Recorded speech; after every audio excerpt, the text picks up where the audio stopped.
Hola, hola, buenas noches. Yo voy a hablar sobre el tema de la neurolingüística y voy a comenzar con la definición. Pues bueno, la definición de neurolingüística sería una rama de la neurociencia cognitiva que se dedica al estudio de las bases neurológicas del pensamiento. Esto quiere decir que buscar información que nos adapte hacia la reunión de cómo encontrar una relación entre cómo recibimos un mensaje y la manera de responder de ese mismo mensaje. Esto quiere decir enviar la misma información u otra información por medio del lenguaje.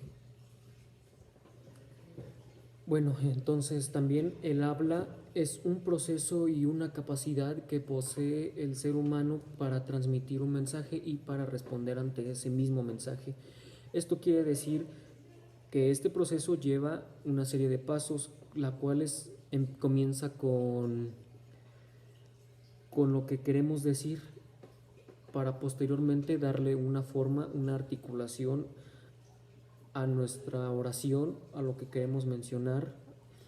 Posteriormente enviamos ese mensaje, recibimos ese mensaje y a través del oído podemos interpretar dicho mensaje para pasarlo directamente hacia el cerebro, el cual procesa la misma información, la recaba y posteriormente pues vuelve a pasar el mismo proceso. Bueno, a continuación les voy a hablar un poco sobre los antecedentes y la historia de la neurolingüística. Su primer antecedente consta desde hace más de un siglo a manos de Francis Gall, el cual quería localizar el lenguaje en el cerebro, pero no fue a manos de él, sino de su discípulo Spurzheim, quien se adentró hacia el cráneo y los párpados inferiores, el cual data a mediados del siglo XIX, pero para el año de 1600 aparece la primera descripción clínica, un caso donde una persona enferma con una parálisis en la mitad M del cerebro eh, trataba sobre un caso clínico en el que sufría de una incapacidad para expresar su pensamiento a través de las palabras. También sustituía muchas palabras por otras e inclusive era incapaz de leer y escribir. Sin embargo, aún tenía ese aún tenía esa habilidad de poder escribir bajo un dictado y de poder silabear. Todo esto fue un primer caso que expandió el mundo de la neurolingüística para que posteriormente otras personas pudieran poder seguir con el manejo de la información y adentrarse hacia nuevas investigaciones y nuevas búsquedas. Después, a la llegada de Karl Wernicke, este doctor establece el mismo procedimiento de Broca, el cual busca y encuentra la comprensión del lenguaje en una zona del cerebro denominada la parte de circunvalación temporal izquierda. Posteriormente, después de eso, encuentra un córtex motor, el cual controla toda la articulación, bueno, entre otras palabras, los movimientos musculares del cuerpo. Y también en esta parte del cerebro se encuentra un fascículo de fibras nerviosas, las cuales son denominadas también como arcuatos.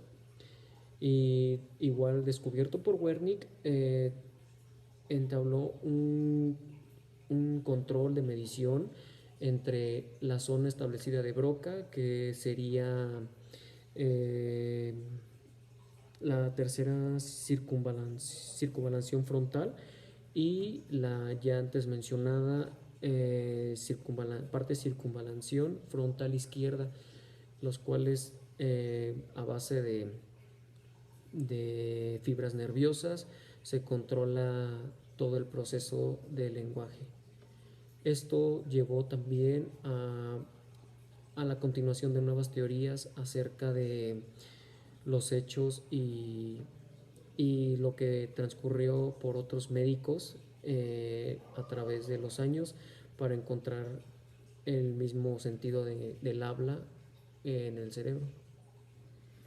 Los hallazgos encontrados en la información sobre la neurolingüística traigo consigo diferentes ramas. Una de las más importantes, la programación neurolingüística, la cual es representada como las siglas de PNL, y esta área de estudios abarca el comportamiento del ser humano enfocada en favorecer pues el desarrollo de sus habilidades y aptitudes. Esto mismo se trae consigo el desarrollo de maquinarias, de programaciones, todo referente a la habilidad que posee el ser humano para evolucionar y para satisfacer pues necesidades propias por medio de las mismas habilidades y aptitudes que poseemos. Uno de los ejemplos de casos de investigación se da en 1861 y 1865, todo esto ejercido por Broca, el cual a base de varios casos clínicos de afemia, como él mismo lo denominó, coincidía con una área específica en donde se encontraba precisamente la tercera circunvalación izquierda, frontal izquierda, la tercera circunvalación frontal izquierda, en donde se le da una cierta importancia al demostrar que existe una asociación entre, entre una función y una zona identificada como el córtex cerebral en el hemisferio izquierdo. Este es uno de los casos más resaltantes de Broca, en el que se demostró un nuevo hallazgo para poder seguir procesando la información, y posteriormente muchos autores sí continuaron con esta misma investigación para desarrollar pues sus propias teorías. Luego de los acontecimientos de estos dos autores, llega Gall, el cual se le debe mencionar como el locacionalismo. Es una concepción, él menciona que es una concepción de cada facultad psíquica, se apoya en determinados grupos de células cerebrales, y también nos enseña sobre diferenciar la naturaleza biológica entre la materia gris y la materia blanca. Y bueno, pues a partir del siglo XX llegaron nuevas teorías y nuevos autores, los cuales pues demostraron que podían existir las localizaciones cerebrales, pero también era bien sabido que las funciones se restauraban posteriormente por medio de algunas lesiones, e inclusive los daños de varias áreas pueden afectar o pueden tener los mismos efectos en su proceso para hablar o para detectar algún mensaje.